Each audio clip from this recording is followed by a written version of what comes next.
Okay, so let's continue our discussion. So our next topic is sampling distribution and the central limit theorem.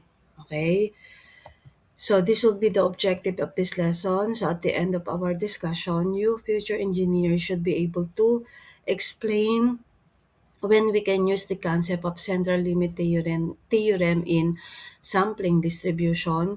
We will discuss the key concepts and the significance of sampling distribution in relation to objective number one.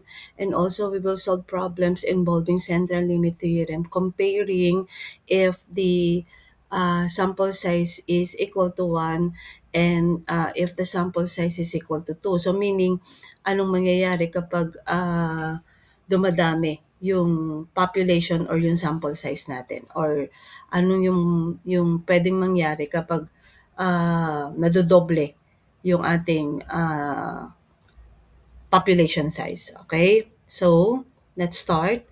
So, pag sinabi natin CLT, or that is the central limit theorem, it states that the sampling distribution of the sample mean approaches a normal distribution as sample size n increases, regardless of the population's distribution shape. So, ibig sabihin, class, uh, the more na tumataas yung value ng n natin, okay, ng population natin, the more na nagli-lead or papunta sa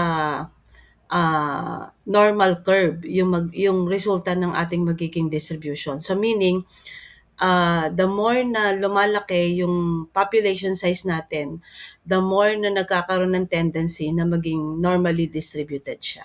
Ayan, okay? So a sample size of n greater than or equal to 30 is generally sufficient for this. So meaning, kapag medyo malaki na yung iyong population size, mas dapat na gamitan na siya ng central limit theorem. Okay? With the distributions mean equaling the population mean and the standard error being, we have here the formula, standard deviation divided by the square root of the n. Yung n natin is pertaining to the population size. Okay? So again kailan natin gagamitin si CLT? Kapag lumalaki, okay? Or masyadong malaki yung population size natin. And also, ang general concept ni CLT, the more na lumalaki yung population size natin, the more na nagkakaroon siya ng tendency na maging normally distributed. Okay, yung ating data. Okay, so what are the key concepts of central limit theorem? So, in terms of sampling distribution, a probability distribution of a statistic, walang S kung natatandaan nyo pa, okay? That is pertaining to the sample mean, X bar, obtained through repeated sampling from a population. Kaya the more na nadodoble, okay, yung population natin, the more na nagkakaroon tayo ng tendency na maging normally distributed siya. Okay, then ito meron tayong formula dito. Itong mga formula na to, mamaya ko na lang to gagamitin sa problem solving natin, okay, sa sample problem natin. So, but then class, we have to meet the conditions in order for us to use the concept of CLT. So, kailangan kailangan independent yung ating mga observations. Okay? So, usually achieved by random sampling. So, yun yung una kailangan independent variables yung mga observations natin. Then the sample size should be greater than or equal to 30. Okay? This is the rule of thumb. Yung sinasabi natin, standard rule of thumb. So larger samples are needed for highly skewed populations. Okay? And if the original population is already normal, the sampling distribution is normal regardless of sample size. Okay, so halimbawa, originally, ang population is already normal. So, kahit gamitan mo ng CLT, normal pa rin yung kakalabasan, regardless ng sample size natin. Okay? So, saan ba commonly ginagamit itong ating concept ng CLT? So, for the inferential statistics, it allows for calculating the z-scores example regarding the sample means. Okay, and also for simplification processes, it enables the use of normal distribution techniques even if the underlying population distribution is not normal. So let's say we have the binomial or the Poisson distribution. So yun yung kagandahan ni CLT, napapasimple niya. Okay, yung kakalabasan ng ating distribution since 'di ba ah, nagli-lead yung ating distribution to uh, normal distribution. So yun yung kagandahan kay CLT. Okay, so let's have now a sample problem here. So let's say given a die, it has 6 faces in which each face has either dots of 1, 2, 3, 4, 5, and 6. So alam naman natin yan, di ba? Yung 6 faces ng die ay meron siyang numbers na 1, 2, 3, 4, 5, and 6, di ba? So we will find the following: population mean, population variance, population standard deviation. Then we will illustrate the probability histogram of the sampling distribution of the means. Ma'am, bakit kailangan pang mag-prepare ng histogram? Kasi dito natin makikita kung magli-lead sa normal distribution yung ating condition. Ayan, okay? So, compute natin isa-isa. Ito madali lang to kasi lumalabas dito ang population size natin is isang klase lang. 'Di ba? Kasi we only have 1, 2, 3, 4, 5, and 6 pertaining to a one die. Isa lang kasi yung die na pinag-uusapan natin dito. So, pwede natin sabihin na ang population size natin dito is only equal to 1 kasi isang die lang yung pinag-uusapan. Okay, kaya for letter A, to compute for the population mean, eto, 'di ba? Alam naman natin 'to. Kukunin lang natin yung summation ng raw scores natin, which is the faces of the die, 1, 2, 3, 1 plus 2 plus 3 plus 4 plus 5 plus 6 is equal to 21 divided by 6 kasi yung 6 natin, yan yung 6 na mukha nung die natin. Okay, so 21 divided by 6 will give you 3.5. Ayan ha. Tapos, punta na tayo sa letter B, yung population variance natin. Ito, magkakaroon lang tayo ng bagong formula. Okay? Kasi we are already pertaining to the population variance. Kung natatandaan ninyo, yung mga past discussion natin, we are only pertaining to the sample variance. So, ito, population variance na, kaya iba na rin yung formula na gagamitin natin. So, in computing the population variance, so population variance, ito yung S squared, 'di ba? Kasi parang mas familiar kayo sa S squared. So S squared is equal to the summation of quantity x minus mu squared, okay? Divided by n. Wherein yung x natin is yung raw score minus yung mean, ito yung nakuha nyo dito. Tapos divided by the number of population, which is the 6, yung number of paces nung die na pinag-uusapan natin, okay? So ang gagawin nyo lang, yung ating mga raw score, yung faces ng die natin, yung 1, 2, 3, 4, 5, and 6, isa-isa nyo lang. 1 minus yung mean na nakuha ninyo, then squared ninyo, plus 2 minus mean, squared ulit, then so on and so forth. Hanggang makarating kayo doon sa 6, which is yun yung huling phase nung die na pinag-uusapan natin. Then divide nyo lang sa ating population size, which is the 6. So therefore, the population variance is equal to 2.92. Huwag nyo muna itong i-squared ha kasi variance pa lang yan. Okay? Then we have letter C, yung standard deviation natin. So, 'di ba, isa lang naman ang paraan ng pagkuha ng standard deviation, i-square root lang naman natin, kukunin lang natin yung square root ng ating population variance. So, therefore, the square root of 2.92 will give us 1.71. Ayan, okay? Tapos, reserve natin itong mga values na to. Mamaya, i-explain natin yan, ano yung kinalaman yan sa naging resulta ng ating histogram. Okay? So, prepare na natin yung ating histogram. Mas madali class kung gawa muna kayo ng table. Ayan, para madali na ninyong i-plot sa graph natin. Okay? So, di ba meron tayong 6 na sample. Ito yung faces nung die natin. Tapos, yung raw scores natin, yung number na nakikita sa bawat face. Di ba? So, that is 1, 2, 3, 4, 5, and 6. Tapos, kukunin natin yung probability ng x natin and each is 1/6. 'Di ba kasi anim yung mukha, tig-isang number lang naman yung tinitignan natin. So, ang probability niyan is 1/6, bawat isa sa kanila. Okay? So, again ha, kasi 'di ba sa anim na mukha, isa lang naman ng 1. Sa anim na mukha ng die, isa lang naman ng 2, isa lang ng 3, 4, 5, and 6. Kaya tigwa 1 lang ito. Tapos meron tayong anim na mukha, so therefore that is over 6. Ayan, okay? Tapos ang gagawin ninyo, class, ilalagay ninyo sa x-axis yung raw score ninyo. Okay? Kaya ito, 1, 2, 3, 4, 5, 6. Ayan. Tapos, yung probability of x nasa y yan. Dahil isa lang naman, assume natin na nandito siya. Okay? Kaya pantay-pantay sila. Kaya kung mapapansin niyo, pantay-pantay yung graph natin. Ulitin ko ha, yung x natin or yung raw score lagay nyo sa x dahil histogram ito magkakalapit, magkakatabi, magkakadikit. Yon, magkakadikit yung ating mga bars, 'di ba? Tapos makikita ninyo isa lang naman yung value ng probability of x natin, yun yung ilalagay nyo dito sa y. Okay? So, ayan yung resulta ng ating histogram. So, therefore, ito yung histogram natin if we have population size of 1. Okay, ma'am, saan nanggaling yung 1? Yung dami ng die na pinag-uusapan natin. Since isa lang siya, kaya ang n natin dito is 1. Okay? So, the population mean and the sampling distribution means are both equal to 3.5. It has a variance of approximately 2.92. Ayan. And standard deviation approximately 1.71.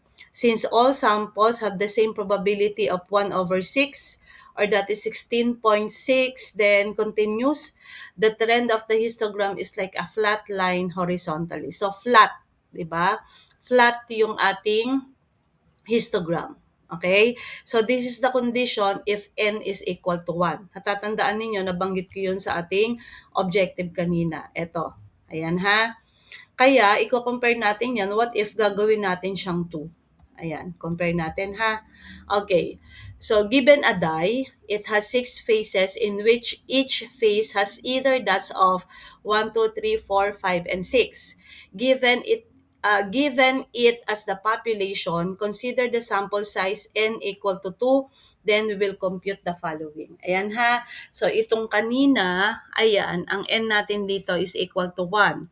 So, what if, kaya dito makikita ninyo, ang sample size natin is kung ano lang yung nakikita nating number doon sa face ng die na pinag-uusapan natin. Okay? Dito, class, ayan. So, considering daw na ang sample size natin is already equal to 2. So, ano na mangyayari?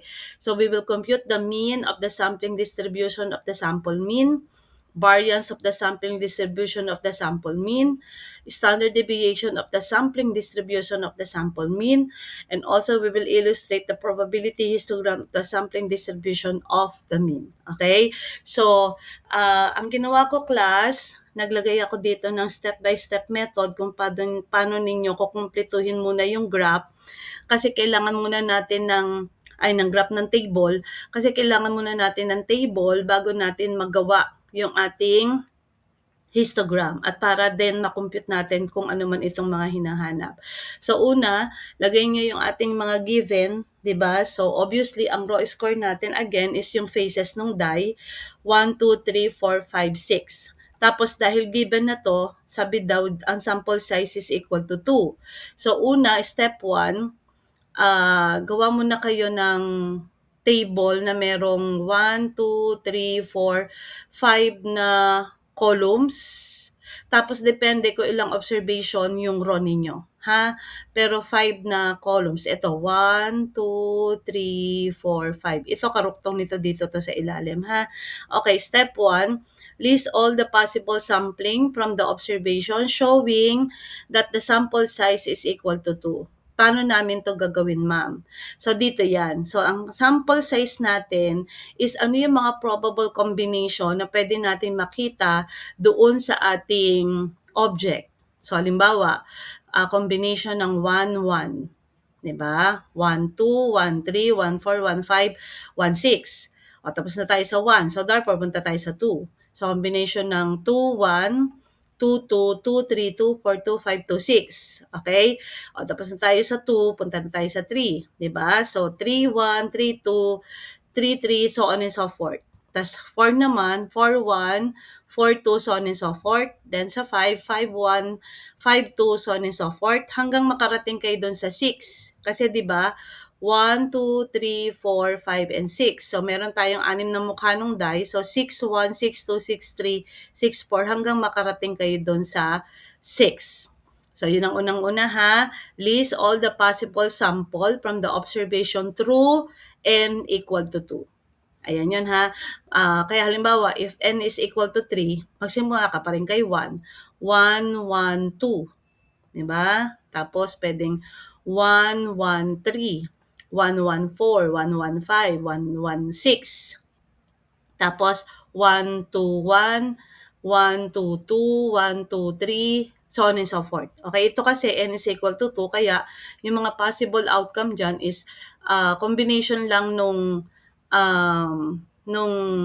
isang phase sa kapwa niya phase. Kaya ito, 1, 1, 1, 2, 1, 3, so on and so forth. Okay, tapos, itong observation, ayan, pwede naman wala na to kasi pwede nyo naman bilangin ito ng mano-mano.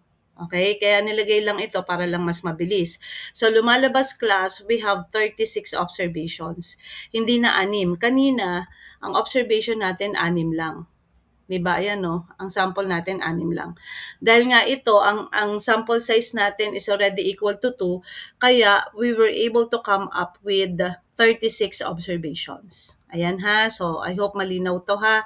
So, magsimula kayo sa 1 hanggang 6, tapos 2 naman hanggang 6 ulit, 3 naman hanggang 6 ulit, 4 naman hanggang 6 ulit, 5 naman hanggang 6 ulit, 6 naman hanggang 6 ulit. Ayan, okay? Tapos, get the sample mean, yung x-bar natin yun for each observation. So, paano to ginagawa? Add nyo lang tong dalawa, then divided by 2. So, example, 1 plus 1 is 2. Divided by 2 kasi dalawa lang naman sila, kaya 1 pa rin ang sagot. Kaya let's say, ang sample size mo is 3, divided by 3 ka. Let's say, 1, ang sample mo is 1, 1, 1. So that is 1 plus 1 plus 1 divided by 3 kasi 3, tatlo na yung observation mo, di ba? Tatlo na yung sample mo.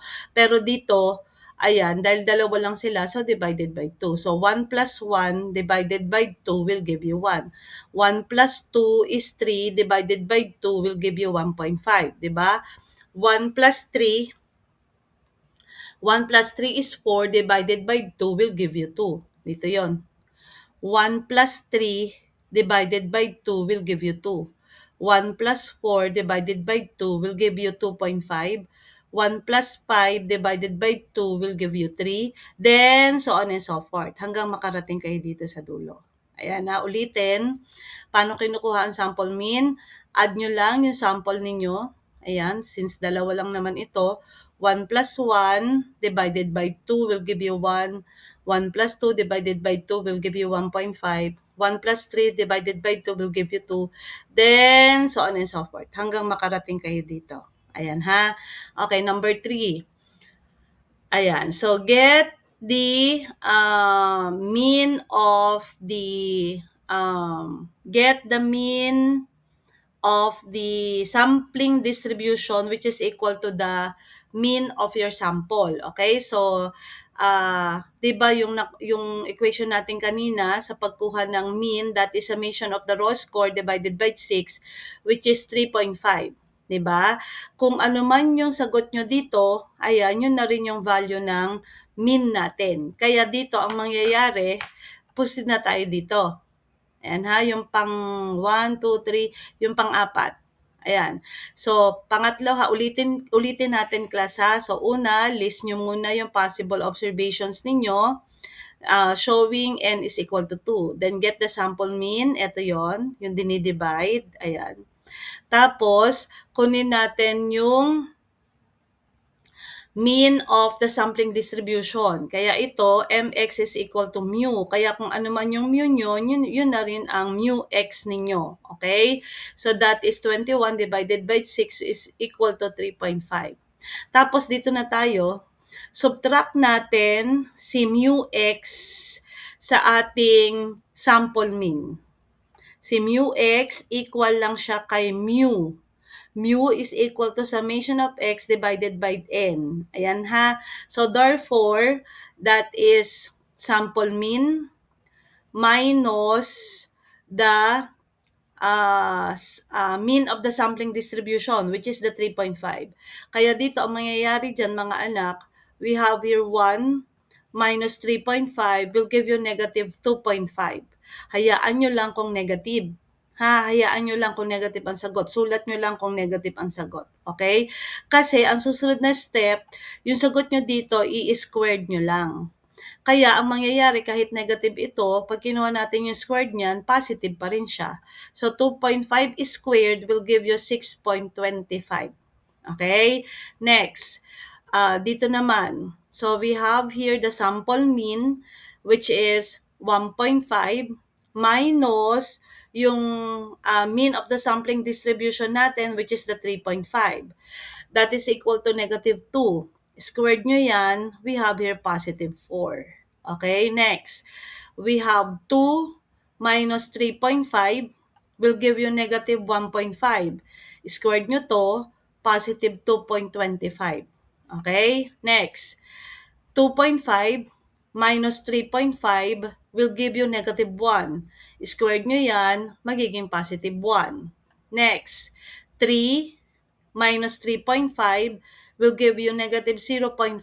Squared nyo yan, magiging positive 0.25. Then again, so on and so forth. Hanggang makarating kayo dito sa huling observation ninyo. Okay? Next step, ayan, step 6 na tayo kasi tapos na tayo dito sa step 4. Pagkakuha nyo nito, squared nyo na agad, lagay nyo na agad dito para hindi na kayo pipindot ng pindot later, okay? Tapos, ang mangyayari class, kunin natin yung summation ng sample mean natin. Ito add nyo to lahat, mula dito kay 1,1, ayan, hanggang dito kay 1,6. Ayan add nyo yan lahat. Ang lalabas dyan is 1, 2, 6. Tapos, add ninyo yung huling column. Ito yung kinuha nyo yung squared nito. Ayan. So, add nyo yung lahat ng to mula dito sa 6.25. Hanggang dito sa 6.25 sa dulo. So, ang lalabas dyan is 52.5. Tapos, reserve nyo yung mga values na yan kasi yan ang gagamitin natin para masolve natin itong mga hinahanap sa problem. Ulitin natin ulitin natin. Itong observation na column, pwedeng optional na lang yan. Kasi later, pwede nyo naman bilangin na lang kung ilan yung sample observation na nagawa ninyo. Okay, dito nilagay lang siya Okay, tapos unang step, list all the possible sample from the observation showing n equal to 2. So ito yon. Okay, so we have combination ng 1 and 1, 1 and 2, 1 and 3, 1 and 4, 1 and 5, 1 and 6, then so on and so forth. Hanggang makarating kayo sa 6 and 6. Ito yun Okay, next step. Kunin natin yung value ng mean of sampling distribution kasi yun yung kailangan natin. Okay? And the mean of the sampling distribution, mu x, is also equal to the mean of the observation. Okay? Kaya yung paraan natin ng pagkuha ng mean, yung summation of x divided by n, yun din yung paraan para makuha natin yung mean ng sampling distribution. Ayan that is 21 divided by 6, which is equal to 3.5. Yung 21, 1 plus 2 plus 3 plus 4 plus 5 plus 6. Then divided by 6 kasi 6 yan. Tapos, dito na tayo. Subtract natin yung sample mean. Subtract natin yung mean of the sampling distribution, yung mu x, sa ating sample mean. Okay? Kaya, we have here 1 minus 3.5 will give you negative 2.5. Let it be kung negative kasi kukunin naman natin yung squared niyan. Okay? So, squared of negative 2.5 will give us positive 6.25. Tapos yung susunod, 1.5 minus 3.5 will give you negative 2. Squared of negative 2 will give you 4. 2 minus 3.5 will give you negative 1.5. Squared of negative 1.5 will give you 2.25. Then, so on and so forth. Hanggang makarating kayo dito sa dulo. Ayan, sa 6 and 6. Okay, tapos, next step, kunin lang natin yung summation ng sample mean at saka itong dulo, ha? O, dito muna tayo. Kunin ninyo, add lang ninyo lahat ito, ha? Mula sa observation 1, ayan, hanggang dito sa observation 36. Add nyo lang yan lahat, ha? Ito yon yung 126. Tapos yung dulong column, ito, add nyo lang ulit to lahat. Ayan. Hanggang dito yan, ha? Hanggang dito yan. Yan. Hindi nyo na pag-aanuhin yan, ha? Hindi nyo na paghihiwalayin. Add nyo lang to lahat hanggang dito. Ayan. So, ang sagot doon is 52.5. Ayan. So, next. So, dahil may mga values na tayo, ito rin din yung durap kanina, ha? Pwede natin sagutin yung mga questions natin. So, yung una, pinapahanap sa atin yung mean of the sampling distribution of the sample mean. Ito na yon, nasolve na natin yung kanina. Diba? Tapos, yung variance of the sampling distribution, hindi, sorry. Dito mga anak, ang mangyayari, divided by 36 na tayo. Ma'am, bakit? Kasi 36 yung observation natin. Ayan. Ito mga anak, ito yung sinasabi ko sa inyo kanina dito. Ayan. That the mu x is equal to mu. Ibig sabihin, yung mean ng sampling distribution of the sample mean natin is same lang sa mean ng ating uh, ng ating sample, 'di ba? Parehas lang silang 3.5. Ayan ha. Okay. Then for letter B, yung variance ng ating sampling distribution of the sample mean that is equal to the summation of x bar minus the mu x bar. Ano yung mu x bar? Yan yung mean of the sampling distribution of the sample mean. Okay? So, eto yun. Eto yun, ha? Yan, yung summation na nakuha natin na yan. So, that is 52.5 divided by 36. Again, ha? Ang observation natin dito is 36. Ang n natin is 36. Hindi na 6, ha? 36 na. Kasi nga, nandun na tayo sa sampling distribution of the sample mean. Ayan, so that is 1.46. Tapos, pag kinuha natin yung standard deviation, kunin lang natin yung square root ng variance of the sampling distribution of the sample mean. Yung square root ng 1.46, yun yung magiging standard deviation of the sampling distribution of the sample mean. Ayan siya, ha?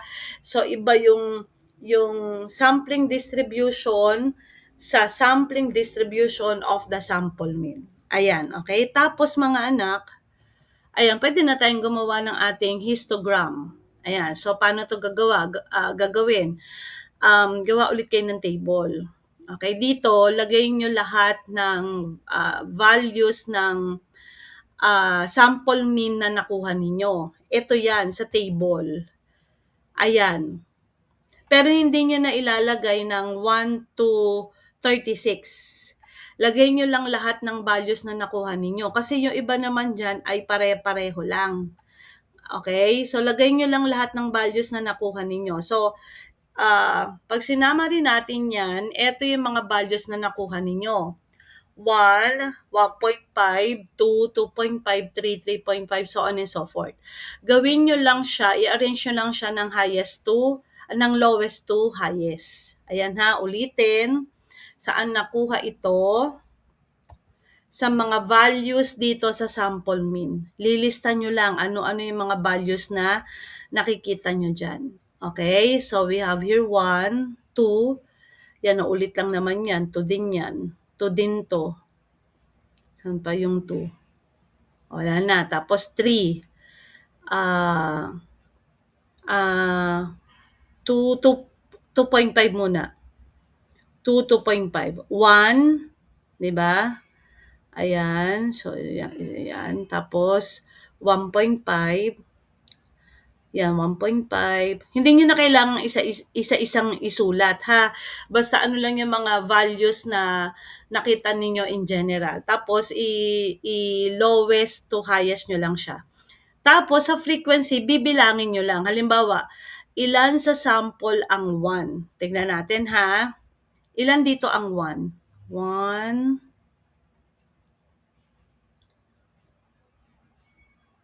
Ayan, isa lang siya, di ba? Kaya 1 yun nandito. Ayan, o, bilangin ulit natin. Ilan ang 1.5? 1, 2, wala na. 2. 2 ha. Kaya 2 ka dito. Ayan. Ilan ang 2? Balikan ulit natin to. 1, 2, 3. Wala na. Ayan. Kaya 3 ka dito. Ayan. O, 2.5. Ilan ang 2.5? 1, 2, 3, 4. O, wala na. Ayan, kaya siya 4 dito. Yan, ilan ang 3? O, balikan ulit natin to. Ay, sorry. Ilan ang 3? 1, 2, 3, 4, 5. Tingnan natin kung 5. Ayun, kaya siya 5. Then, so on and so forth. Hanggang doon sa pinakamataas na value ng sample mean ninyo. Ayan, okay? Tapos, gawin natin ang probability. That is F divided by the total number of observation. Diba? We have 36 lahat-lahat. Diba? Ayan, diba? 36 ito. 1 to 18, 19 to 36. Ayan ha. So, lahat sila, divided by 36. Diba? So, F divided by the total number of observations. So, 1 divided by 36, 2 divided by 36, 3 divided by 36, then so on and so forth. Pagka meron na kayong ganito, pwede na kayong mag-plot ng histogram. Ganun ulit, yung mga x natin, x sa x, x. Ayan. Dito nyo sa x-axis ilalagay. Pag naglagay kayo doon sa gitna ng bars, hindi dito ha, kasi histogram ito eh. Sa gitna ng bars. Okay, sa gitna nito, halimbawa, ito yung ano nyo, yung line ninyo, sa gitna niyan, wag dito kasi 'di ba 0, 1, 1.5, 2, 2.5 ganun. Hindi sa gitna ng bar ninyo ilagay yung value ng x. Tapos again sa y, lagay ninyo yung probability natin. Ayan, okay? For a while.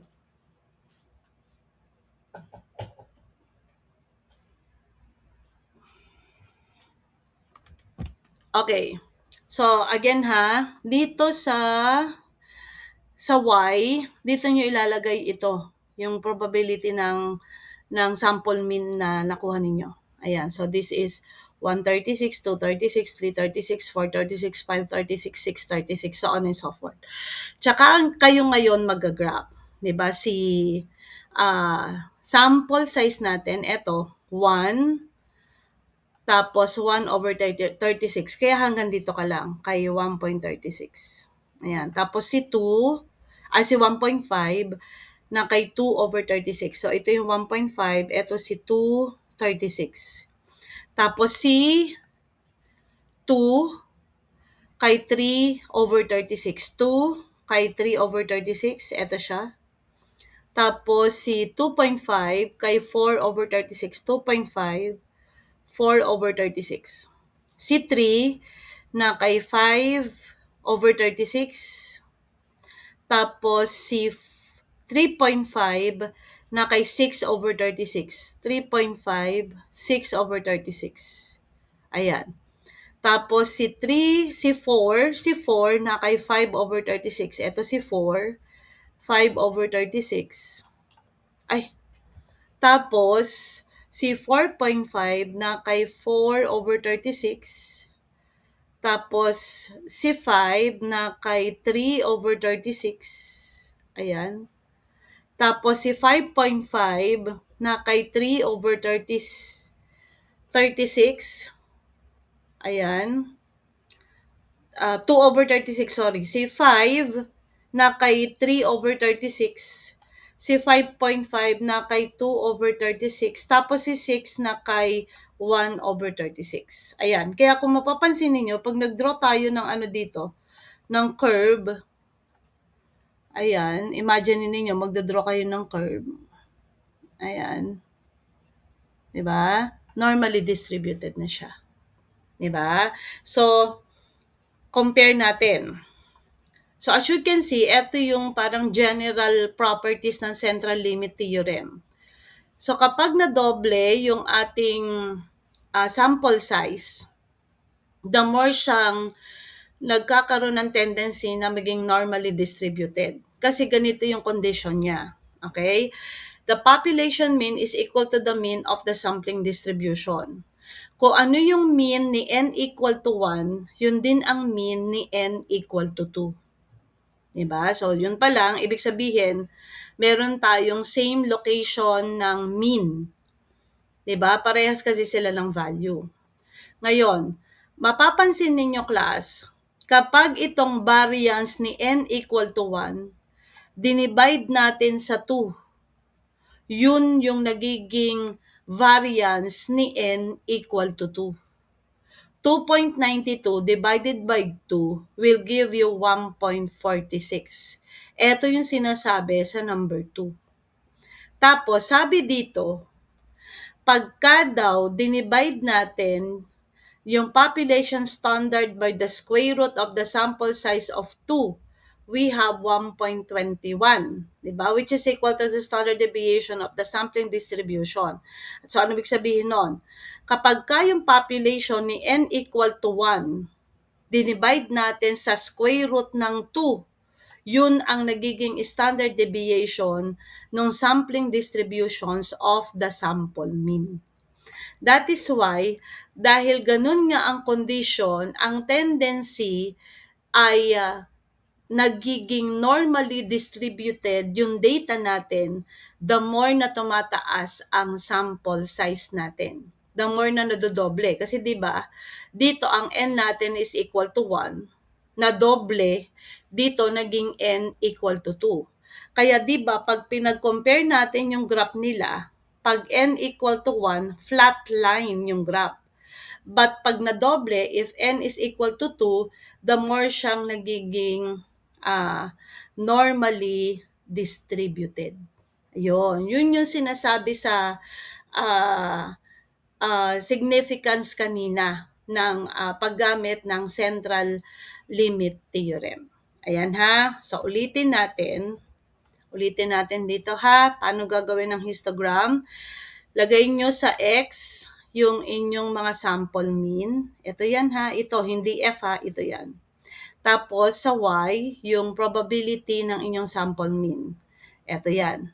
Pataas. Ha? Tapos, tapat-tapat nyo lang si 1. Ito si 1 sa X. Diba? Tapat nyo lang siya sa 1/36. Hanggang dito si 1/36. Tapos si 1.5, ito siya. Tapat nyo sa 2/36. Then si 2, ito siya. Tapat ninyo sa 3/36. Then, so on and so forth. Okay? Tapos, kung ano yung mean ng population, yun din ang mean ng sampling distribution of the sample means. So, ibig sabihin, kung ano yung population ng n equal to 1 natin, ganun din ang population niya kapag nadoble siya. Kaya, same sila ng location sa normal curve natin since isa lang sila ng value. Ayan. So, ibig sabihin niyan, class, kung ano yung mean kanina dito na n equal to 1, yun din yung mean dito sa n equal to 2. Okay? Tapos, yung variance ni population, pag dinivide natin sa 2 nung sampling distribution of the sample means, yun ang nagiging variance ni sampling distribution of the sample means. 2.92 divided by 2 will give you 1.46. Tapos, pagka daw yung standard deviation ng n equal to 1, dinivide natin sa square root ng 2, yun naman ang nagiging standard deviation ng sampling distribution of the sample means. Okay?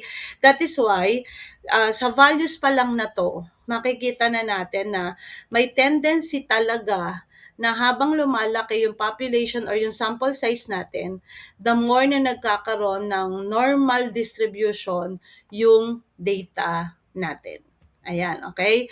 So, what if i-apply natin siya sa Z-score? Ayan. Suppose the average age of family members of the community decided to have a summer outing, bonding, and relaxation. So find the probability that the average ages of these members is less than 35. So, ang pinakamaganda dito, lagay nyo yung muna yung mga given para maintindihan ninyo paano nyo gagamitin doon sa problem. Okay? So, step 1, sulat nyo muna lahat ng given. So, according to the problem, we have um, the sample which is equal to 34. Then we have the standard deviation which is equal to 4. Tapos ito yung sample size, sample observation natin which is 35. Kasi ano daw ang probability na ang average ng mga members is less than 35. Ayun, suppose the average age of family members of the community is 34. Yon, kulang yung problem mga anak. 34, doon to nakuha. Ayan ha.